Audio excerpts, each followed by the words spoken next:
Good afternoon, everyone. It's a pleasure to be speaking with all of you today. So, for our session today, actually, we'll be introducing Solar AI, a venture that stemmed out of a collaboration between ENGIE Southeast Asia and ENGIE Factory here in Singapore, and how we're digitizing the rooftop solar transition with data analytics and software. My name is Bolong, and I'm the founder and CEO of Solar AI Technologies. And I'll be taking this session alongside Bert, who's the head of BD in ENGIE Southeast Asia. So many of you probably already know this, right? But solar sales is not easy. And actually, the average sales cycle for commercial and industrial solar is about 12 months. Indirect cost for solar projects is also notoriously high. In some cases, it could stretch up to 30 to 40% of total project costs, right? Which sometimes even make that more expensive than the solar panels themselves. And when you start to pull that together and start to consider the implications of all these for the industry, this means that achieving profitability on power purchase agreements have really traditionally been limited to just kind of the largest 1% of rooftops, or about less than 20% of the total market value, right? And most of the properties which are below 500 kilowatt peak generally find it really difficult to get access to power purchase agreements and only are able to pay for solar upfront. We built Solar AI to really kind of solve this problem by combining data analytics and software to identify the most suitable untapped roofs, and then digitize that end-to-end solar sales process, right, to unlock capital deployment into all of these smaller rooftops. The way we have been doing solar sales, haven't really changed in the last 10 years or so. And while you can now start to buy cars or even properties completely online, I think one of the challenges with solar is that it's still really difficult for property owners, at least in the region here in Southeast Asia, to even get a solar quote online. At the same time, that a lot of our solar salespeople are also often relying on manual processes like scrolling around Google Maps or driving around industrial estates to go and look for new rooftops. And we built tools to bridge this gap between property owners on one end and solar companies on another. We're actually the first in the region also to combine artificial intelligence with geospatial data to easily identify the most suitable rooftops for solar installations. And we do this by applying image recognition on satellite imagery to detect rooftops and then predict rooftops characteristics like the roof material, like the building type, in order to analyze the solar potential of buildings at scale. And then combine this also with data points like the lease terms of buildings, estimated energy consumption, and even down to identifying the owners and occupants of all these properties, so that our BD teams can much more effectively target all the most relevant prospects or properties in the area. I'll also just play a short video and kind of walk you through some of the products or platforms which we've developed.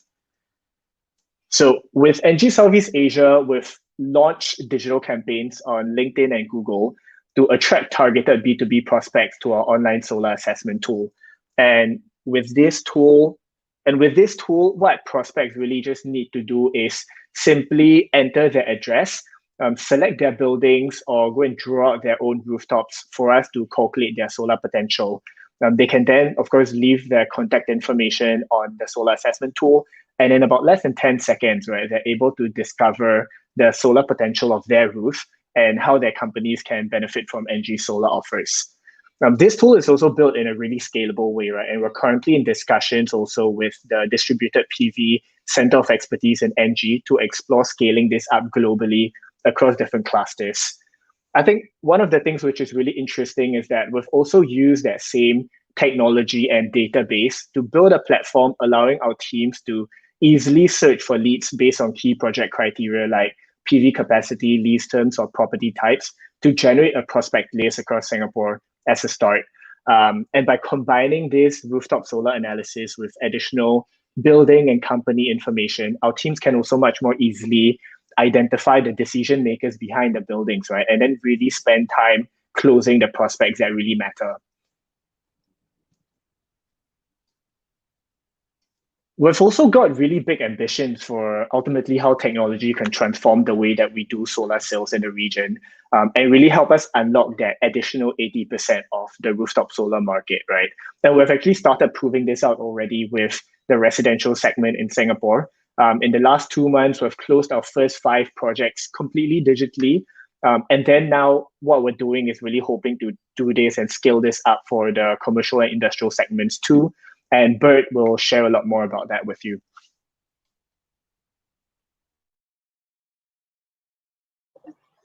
Hi, good morning, everybody, and good evening from Singapore. So indeed, it has been a year that, as I'm heading up the BD teams here in Southeast Asia, that I found that these BD teams were actually quite traditional. And what we found is that these teams are actually very expensive. So they need to go out, in particular, if you have an area like Southeast Asia, where typically you need to take a flight to go from one city to the other. We found that BD teams were spending a lot of time on the road and actually not too much time spending to the customers.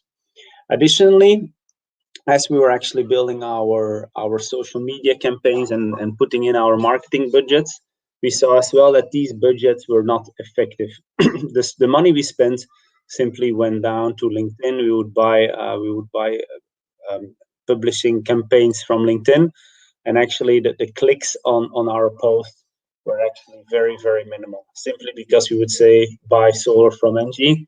And let's be honest, if you would get such a post yourself on your LinkedIn, you wouldn't even bother to click it. So that's actually where we founded the idea to get together with the ENGIE factory here in Southeast Asia to see how could we create more engagement, how can we create an experience, to say so, when people would actually engage with the solar solution that ENGIE has to offer. So together with Bolong as a founder, he developed what I could call a minimum viable product. And as he shared with you already, we run it on our LinkedIn campaign, on our LinkedIn pages for less than 6 weeks. Additionally, we were as well specific in our targets. So we had set some categories in LinkedIn, specifically addressing industrial off-takers, facility managers, procurement managers, to be very targeted in our approach. And what did we see?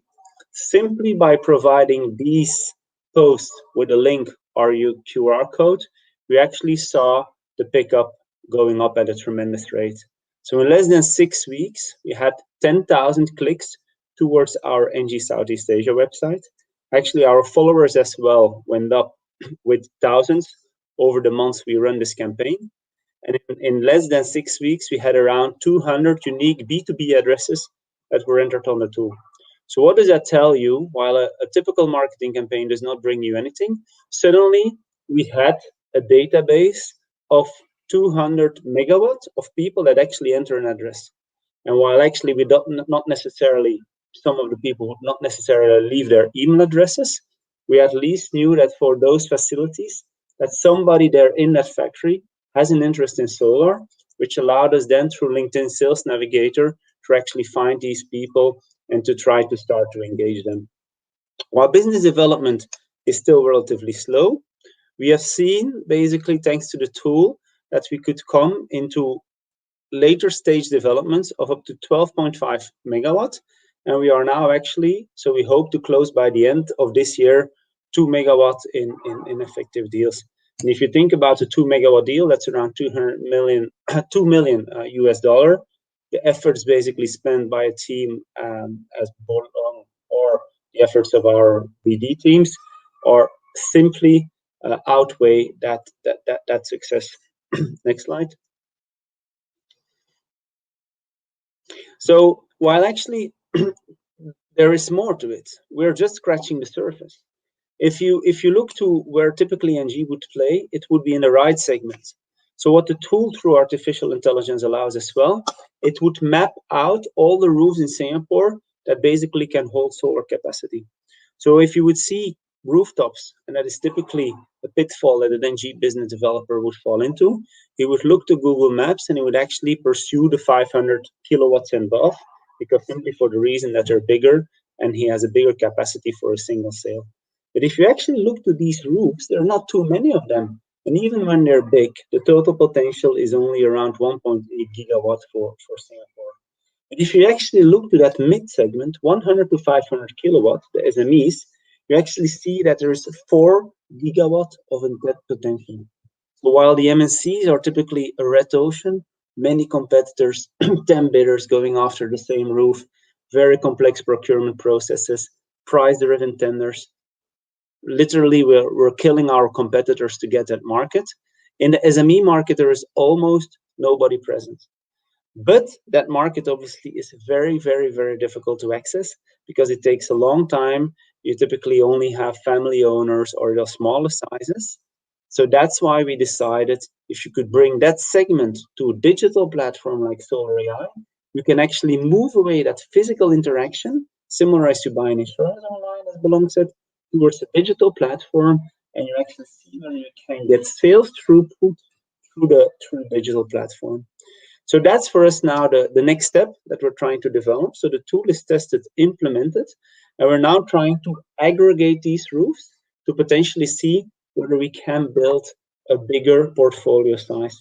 And there as well, that is ENGIE as it's at its best.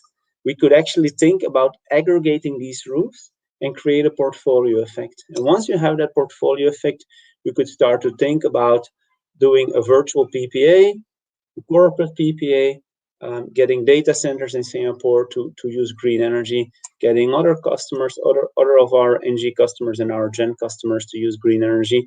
And you could as well see a very effective use case for the Gen developed tool TIO, where you could actually start to work with certificates of origination to actually go to these different roofs and literally build a copper plate of solar installations across Singapore.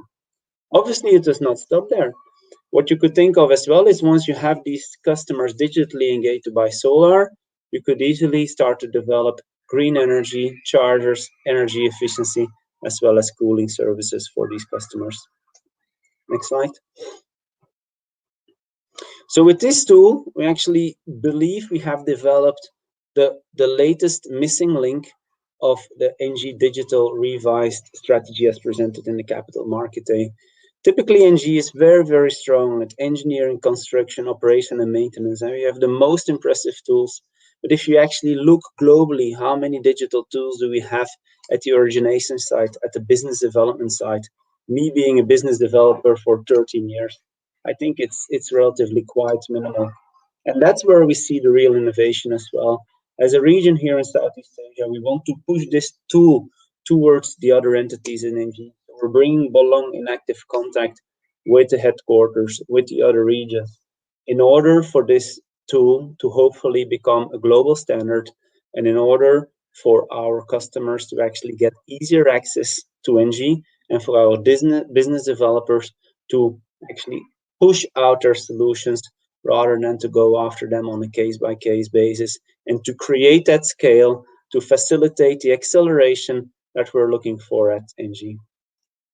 So on this end, if you go to the next slide, you'll find the QR code. If you don't believe what we told you, try it for yourself, click the QR code and try the tool for yourself.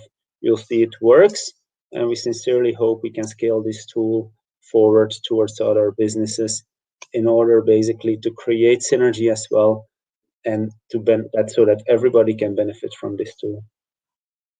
Yeah, and just to add on to Bert as well, I mean, this tool was built so far, of course, for 4 countries in Southeast Asia: Singapore, Malaysia, Thailand, and Philippines. And for those of you who are outside of the region, if you're searching, say, your current address, you probably wouldn't find it. But then we've also built this in a way that is really scalable, and we hope to work with the other ENGIE entities to scale this up. All right, so this is the end of our presentation. This should be the start of the Q&A. So I don't know if there are specific questions. If so, you can post these in the chat and we'll try to answer those. So we have, how much pipeline has the tool created for Southeast Asia? That was actually just shared in one of the previous slides. So we had around 100 megawatts of 200 megawatts of people that actually entered an address. And from that, we have for 12 megawatts late stage discussions, and we hope to get awarded around 2 megawatt before year end.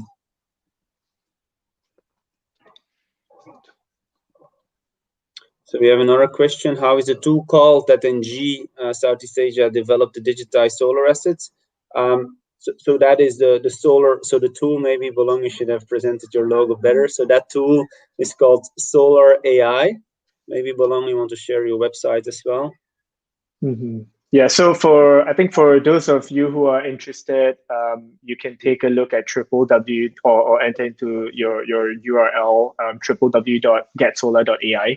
That is over there. You'll see kind of both that tool in terms of that outbound prospecting platform for us to be able to identify new prospects in the region, as well as the solar assessment tool. Maybe to understand that question a little bit more, my take of it is in terms of, and the question is in terms of that solar assessment studies process.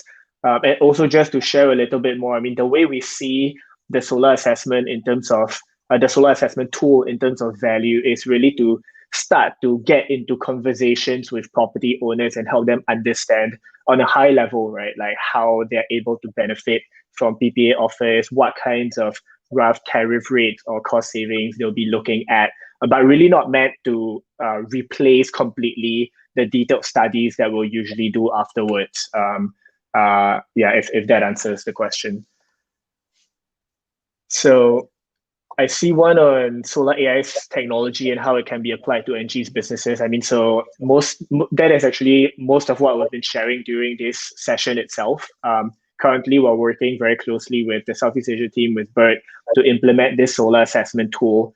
But I think beyond just this first step of digitizing that customer acquisition, right? I think what we're really, really excited about is how we can start to use these technologies, these data that we have, to enter into that middle segment of SMEs and start to aggregate them up into megawatt portfolios.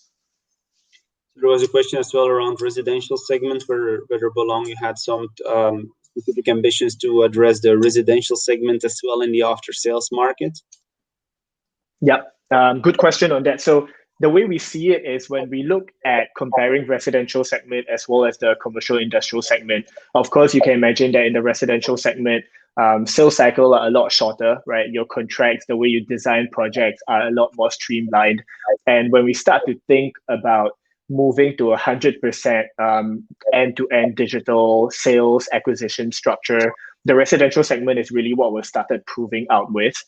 So at this point, in the residential segment in Singapore, apart from this solar assessment tool, we've also built tools to allow the property owners to do kind of like a digital site survey, we call it, where they take pictures of their meter box, where they take pictures of their roof, upload their electricity bills, and then we use that information to replace the first site visit that we would have to do up a detailed proposal for them, so that when we first get in touch with them physically, it is most of the time, it's really late stage conversations. And we've had partners who even closed a project in the first time they met the client, right? Because we've already had a lot of digital pre-qualifications done with the property owners.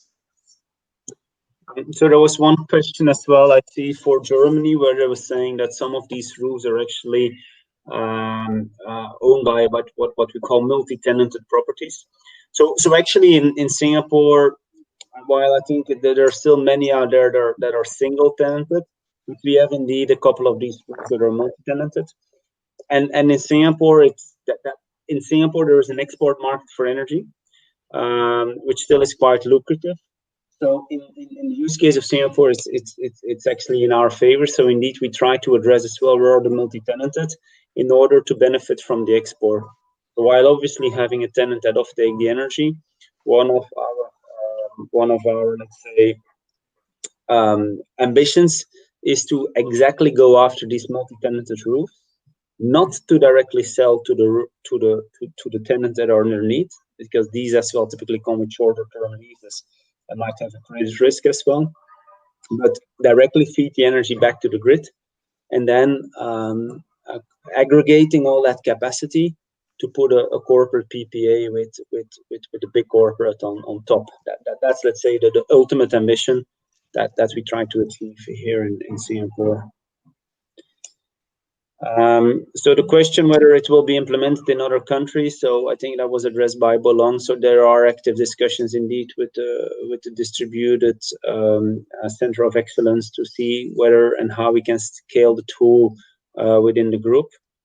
Yeah, and just to share a little bit more about that as well, in terms of the technology, and if that's what the question is about, the way that we've built the solar assessment tool starts out from a base of geospatial data, right? And that is us applying basically computer vision models on satellite imagery, and that is built in a really scalable way.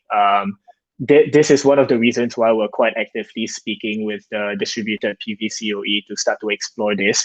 And for any of you in other regions, if this is something which you feel like will be useful for you in terms of customer acquisition, happy to you can reach out to Ankit, Kanwar, or Alexander at the distributed PV COE team. We can also share their contact details after this.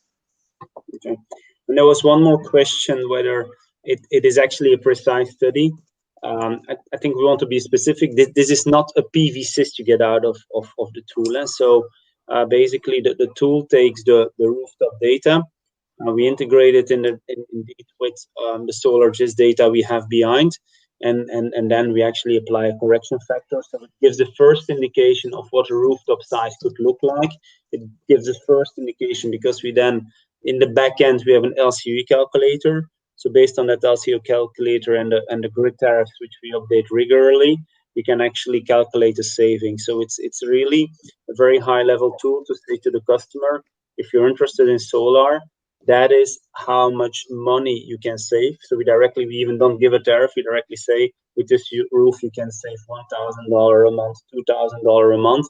And we directly give as well the savings in terms of CO2, which typically doesn't say anything to any customer. So we try to address it as we all do, a number of trees or cars saved.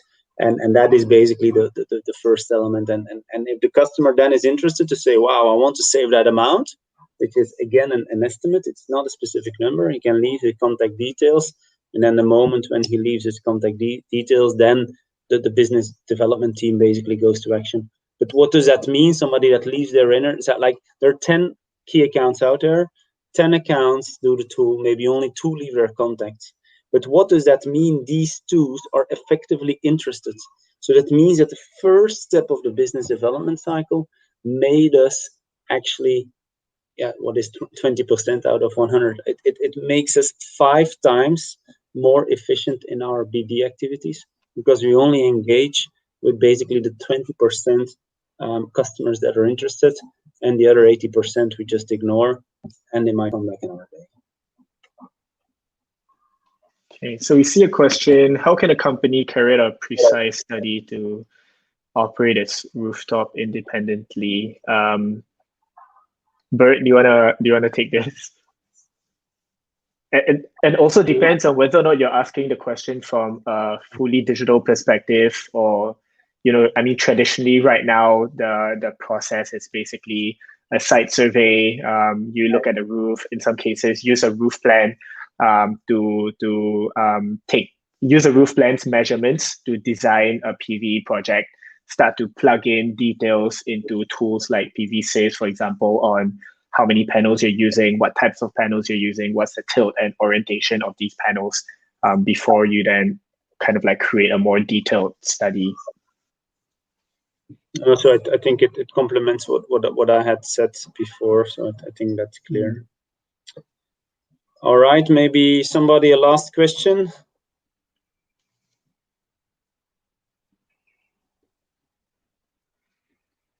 So, I mean, I see a question in terms of how long before this technology can be applied. That's similar to what we covered earlier in terms of scalability.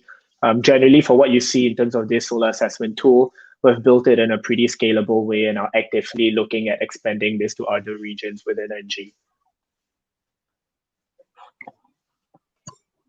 All right, sounds good. We bring this to a close. So we thank you all for being with us here today. If you have any questions, feel free to reach out to Bolong or myself. We're in the ENGIE address book as well. And thank you for your interest. Yeah, thank you for your time, everyone. Bye-bye.